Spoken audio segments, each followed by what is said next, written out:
கர்ணன் என்ன அவ்வளோ பெரிய கொடை வல்லலாம்? ஏன் என் அண்ணன் தர்மன் இது வரைக்கும் உதவின்னு வந்து கேட்டு யார்கிட்டயும் இல்லைன்னு சொன்னதில்ல. ஆனா அந்த உலகமே கர்ணனை தான் பாராட்டுது. அது கூட பரவாயில்ல கிருஷ்ணா, நீ கூட கர்ணனை தான் பாராட்டுறியே அப்படின்னு அர்ஜுனன் சோகத்தோட கேக்குறான். கிருஷ்ணர் உடனே என் கூட வா அர்ஜுனான்னு சொல்லி 2 பேருமே மாறு வேஷம் போடுறாங்க. அந்தரன் வேஷம் போட்டு தர்மரை பார்க்க போறாங்க. தர்மரோட அரசவைக்குள்ள போனதும் தர்மரை பார்த்து கிருஷ்ணர் சொல்றாரு, தர்மராஜாவே, நான் மக்களோட நலனுக்காக ஒரு யாகம் பண்ணலான் இருக்கேன். அதுக்கு எனக்கு சந்தன கட்டைகள் வேணும். ஆனா எங்கேயுமே அது கிடைக்கல. நான் எல்லா சந்தைகளையும் கேட்டு பார்த்துட்டேன். நீங்க ரெடி பண்ணி தந்தீங்கன்னா எனக்கு உதவியா இருக்கும்னு கிருஷ்ணர் சொல்றாரு. உடனே தர்மன் கிருஷ்ணரையும் அர்ஜுனனையும் ஒரு அறையில காத்திருக்க சொல்லிட்டு அவரோட வேலையாட்களை அனுப்புறாரு. உடனே அர்ஜுன் கிருஷ்ணனை பார்த்து கேக்குறாரு, என்ன கிருஷ்ணா, என் அண்ணனால தர முடியாது நீ நினைக்கிறியா? அப்பவும் கிருஷ்ணர் எதுவுமே பேசாம ரொம்ப அமைதியா உட்கார்ந்துருக்காரு. ஆனா கிருஷ்ணர் அவரோட மாயாசக்திகளை பயன்படுத்தி சந்தனக்கட்டை யாருக்கண்ணுக்கும் தெரியாத மாதிரி மறைச்சு வைக்கிறாரு. வேலையாட்கள் எங்கு தேடியும் சந்தனக்கட்டை கிடைக்காதனால தர்மர் கிட்ட வந்து சொல்றாங்க. இதை கேட்டதும் தர்மர் கிருஷ்ணர் கிட்ட போயிட்டு, எங்கு தேடியும் நீங்க சொன்ன மாதிரி சந்தனக்கட்டை கிடைக்கல.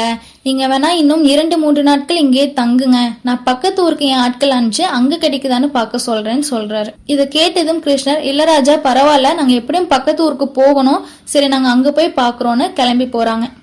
அடுத்ததா அவங்க கிளம்பி போனது கர்ணனை பார்க்க தான். கிருஷ்ணர் அதே அந்தரன் வேஷத்துல கர்ணன் கிட்டயும் அதையே கேக்குறாரு. கர்ணரும் தர்மரை போலயே காத்திருக்க சொல்லிட்டு அவரோட வேலையாட்களை அனுப்புறாரு. இப்ப அர்ஜுனன் சிரிச்சுக்கிட்டே கிருஷ்ணனை பார்த்து சொல்றான், என் அண்ணனாலேயே தர முடியல. அதுவும் இப்ப மழைக்காலம், பேய் மழை பெய்யுது. அப்படியே எங்கேயாச்சும் சந்தனக்கட்டை இருந்தா கூட அது நனைஞ்சுதான் இருக்கும், யாகத்துக்கு பயன்படாது. எப்படி கர்ணனால தர முடியும்? நீ தர முடியும்னு நினைக்கிறியா கிருஷ்ணான்னு கேக்குறாரு. அப்பவும் கிருஷ்ணர் எதுவுமே பேசாம மௌனமா இருக்காரு. ஆனா கொஞ்ச நேரத்துல கர்ணன் சந்தன கட்டைகளோட வந்து கிருஷ்ணர் கிட்ட கொடுக்கறாரு. இத பார்த்ததும் அர்ஜுனனால அதிர்ச்சி தாங்கிக்கவே முடியல. இத புரிஞ்சுகிட்ட கிருஷ்ணர் கர்ணனை பார்த்து, எப்படி கர்ணா உனக்கு கிடைச்சிச்சு? வெளியே நல்லா மழை பெஞ்சிட்டு இருக்கே. உடனே கர்ணன் சொல்றாரு, ஆமா அந்த நிறைய வெளியே ஃபுல்லா மழை பெஞ்சிட்டு தான் இருக்கு. ஆனா என் அறையில இருக்க என் கட்டிலும் கதவுகளும் சந்தனத்தால செஞ்சதுதான். அததான் இப்ப நான் உடைச்சு கொண்டு வந்திருக்கேன். இன்னும் பத்தலன்னா சொல்லுங்க, நான் கொண்டு வரேன்னு சொல்றாரு. இத கேட்டதும் நன்றின்னு சொல்லிட்டு 2 பேருமே வெளியே வராங்க. இப்ப கிருஷ்ணர் சொல்றாரு, பாத்தே அர்ஜுனா, கர்ணன் கட்டிலையும் கதவையும் ஒரு ஆடம்பரமா அரண்மனையா பார்க்கல, சாதாரண கட்டைகளா தான் பார்த்திருக்கான்.